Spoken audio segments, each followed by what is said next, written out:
बहुत समय पहले की बात है। एक राज्य में एक दयालु राजा राज्य करता था। वह प्रजा का हितैषी था। प्रजा का हित उसके लिए सर्वोपरि था। वह हमेशा इस प्रयास में रहता कि उसकी प्रजा को कोई समस्या, कोई परेशानी ना हो, सभी सुख चैन का जीवन बसर करें। उसके शासन में प्रजा प्रसन्नता और सुख से जीवन व्यतीत कर रही थी। राजा प्रायः वेश बदलकर राजभवन पर निकलता और प्रजा प्रसन्नता और खुश से जीवन व्यतीत कर रही थी। राजा प्रायः वेश बदलकर राजभवन पर निकलता और प्रजा की स्थिति के बारे में पता करता। यदि उसे पता चलता कि प्रजा किसी प्रकार के कष्ट में है तो उन कष्टों को दूर करने का प्रयास करता। एक बार वह इसी प्रकार वेश बदलकर राजभवन पर निकला। भ्रमण करते करते वह एक जंगल से गुजरा और रास्ता भटक गया। उसके सैनिक पीछे छूट गए। वह अकेला रह गया। रास्ता ढूंढता हुआ वह एक स्थान पर पहुंचा। उसने देखा कि वह एक कुटिया बनी हुई है। राजा को भूख लगाई थी। उसने सोचा यहाँ अवश्य भोजन की व्यवस्था हो जाएगी। उसने अपने घोड़े को एक पेड़ से बांधा और कुटिया में प्रवेश किया। वह एक साधु की थी। गेरुए वस्त्र धारण किए एक साधु पेड़ के नीचे आसन लगाकर बैठे थे। उनकी आंखें बंद थी और वे ध्यान में लीन थे। राजा ने देखा कि उस स्थान का वातावरण बहुत ही सुंदर है।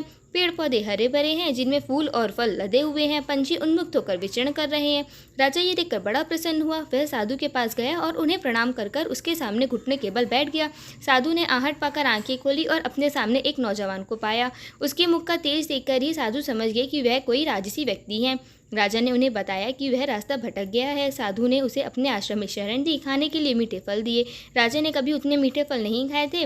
उसके चकित होकर पूछा, गुरुवर, आज तक मैंने इतने मीठे और स्वादिष्ट फल नहीं खाए। इनके इतने मीठे होने का क्या कारण है?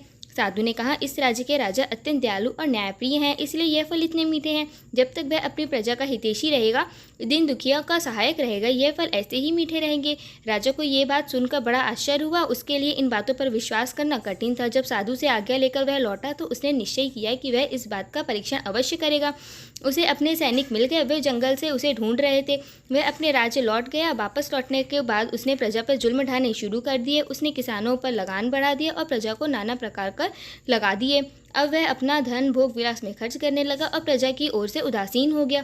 प्रजा पर अत्याचार बढ़ने लगा तो पूरे राज्य में त्राही त्राही मच गई। कुछ दिनों के बाद राजा फिर जंगल में उसी साधु की कुटिया में गए पहुंचा। इस बार उसने देखा कि वहाँ का वातावरण भिन्न है। पेड़ पौधे सूख चुके हैं, फूल मुरझा गए हैं, फल सड़ चुके हैं। यह देखकर वह चकित रह गया। यह साधु के पास गया और उसे प्रणाम किया। साधु ने उसे खाने के लिए फल दिया। इस पर फलों का स्वाद कड़वा था। राजा ने साधु से इसका कारण पूछा तो साधु ने कहा, इस राज्य का राजा पहले से जैसा नहीं रहा। उसे प्रजा के हित का कोई ख्याल नहीं है। वह प्रजा पर अत्याचार करने लगा है। उसके प्रति प्रजा का मन में कड़वाहट बस गई है, इसलिए इन फलों का स्वाद कड़वा है। राजा साधु की कुटिया से अपने राज्य लौट गया। उसे साधु की बात समझ आ गई। अगले दिन वह फिर अपनी प्रजा पर ध्यान रखने लगा। उसके बदलते ही फिर से प्रकृति में अपना रंग बदला और हरी भरी हो गई। जैसे कर्म करोगे वैसा ही फल मिलेगा। यदि कर्म अच्छे होंगे तो फल अच्छा मिलेगा, बुरे कर्म तो बुरा।